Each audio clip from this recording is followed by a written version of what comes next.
Mes bien chers frères, je le veux, sois purifié, dit Jésus aux lépreux. Mais attention, va te montrer au prêtre et donne pour ta purification ce que Moïse a prescrit dans la loi. Cela sera pour les gens un témoignage. Mes chers amis, Jésus guérit le lépreux, qui lui demande « Si tu veux, tu peux me purifier ». Autrement dit, tu peux me faire disparaître cette lèpre sur moi, mais pas seulement la lèpre que tu vois, mais aussi la lèpre de mon cœur. Je le veux, sois purifié. Souvent, Jésus guérit les malades parce qu'ils ont la foi en lui. Et justement, il lui dit, va te montrer au prêtre, parce que vous avez entendu la première lecture, ça peut paraître surprenant, mais quelqu'un qui a une pustule, une tache de lèpre, une inflammation, une tumeur, doit aller voir le prêtre. Aaron, que le frère de Moïse, et bien sûr ses fils, puisque dans la loi, dans l'Ancien Testament, les prêtres étaient de père en fils. Ils offraient le culte au temple et c'était ceux qui étaient chargés d'offrir les sacrifices. Et voilà que le lépreux, allant vers le prêtre Aaron, ou son fils, devait porter des vêtements déchirés, des cheveux en bataille, et devait se couvrir le visage. Et devait surtout crier « impur, impur » et vivre à l'écart du camp. Alors on peut se dire, mais le pauvre, il n'y peut rien s'il a la lèpre, effectivement. Mais pour beaucoup de Juifs, Jésus d'ailleurs on posera la question à Jésus pour cela, pour beaucoup de Juifs, la lèpre, la maladie, être aveugle, estropié, c'est forcément la conséquence d'un péché. On posera la question à Jésus de l'aveugle-né. Les propres disciples diront à Jésus, « Seigneur, est-ce lui qui a péché ou ses parents ?» Jésus répondra, « Ni l'un ni l'autre. » Le péché n'a pas pour conséquence immédiate la maladie. La maladie n'est pas le résultat d'un péché personnel. C'est ce que pensaient beaucoup de Juifs. Voilà pourquoi Moïse décrète cela dans la loi. Alors bien sûr, on y voit aussi l'intérêt de la communauté. C'est quelqu'un de lépreux, c'est quelqu'un de contagieux. Pour éviter la contamination, il faut mettre à l'écart. Mais cependant, l'impureté dont il s'agit, ce n'est pas une impureté morale. C'est l'impureté rituelle que les Juifs entretiendront tout au long des siècles.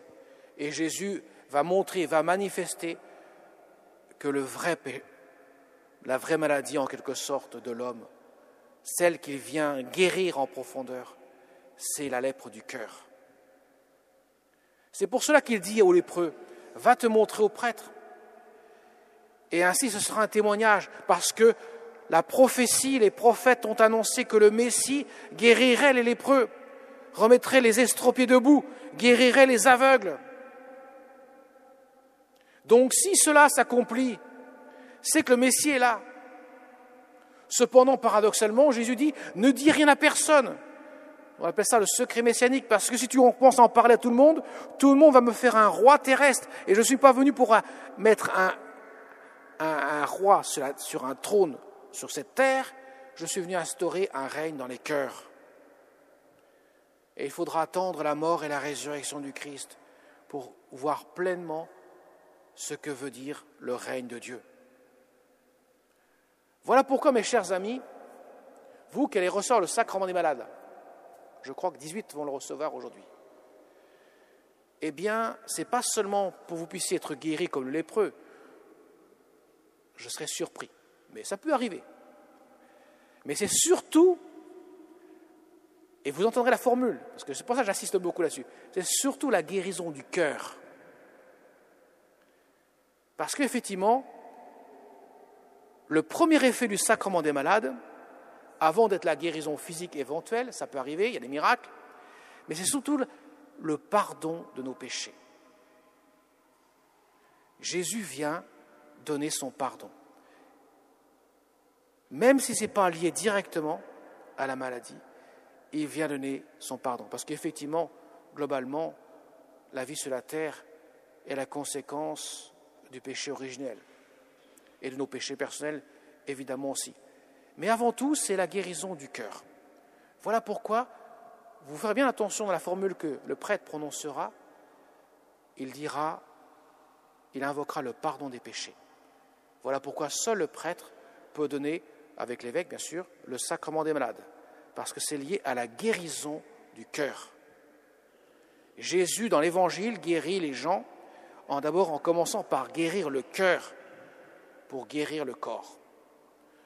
Alors si vous ne guérissez pas de manière miraculeuse, n'allez pas dire « ça ne sert à rien », surtout pas. Parce que Jésus vient dans notre vie, il vient vivre dans nos cœurs, et il vient vivre aussi bien chez les bien portants que ceux qui souffrent, soit des maladies, soit de l'âge avancé.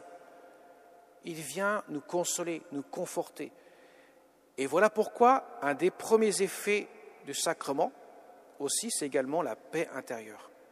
Jésus nous apporte la paix dans le cœur. Il vient apaiser nos cœurs par sa présence. Vous voyez, c'est cela qu'il vient faire, pour que nous puissions grandir dans l'amour de Dieu, laisser l'amour de Dieu s'installer dans notre cœur, régner dans notre cœur.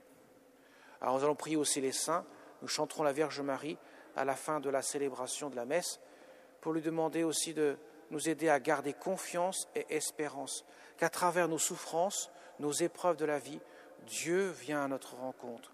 Il a souffert sur la croix, il a porté la croix pour nous, et croyez bien qu'elle dépasse toutes nos souffrances cumulées. Et je parle bien de souffrances, toutes formes de souffrance, aussi bien physique, morale et spirituelle. Il les porte toutes dans son âme et dans son corps de chair, pour que nous puissions laisser davantage vivre le Seigneur en nous, qu'il puisse transformer nos cœurs et ainsi que nous puissions connaître le bonheur d'être aimés par un Dieu qui s'abaisse dans l'humanité jusqu'à prendre la dernière place pour que nous élever jusqu'à lui dans son règne de gloire. Amen.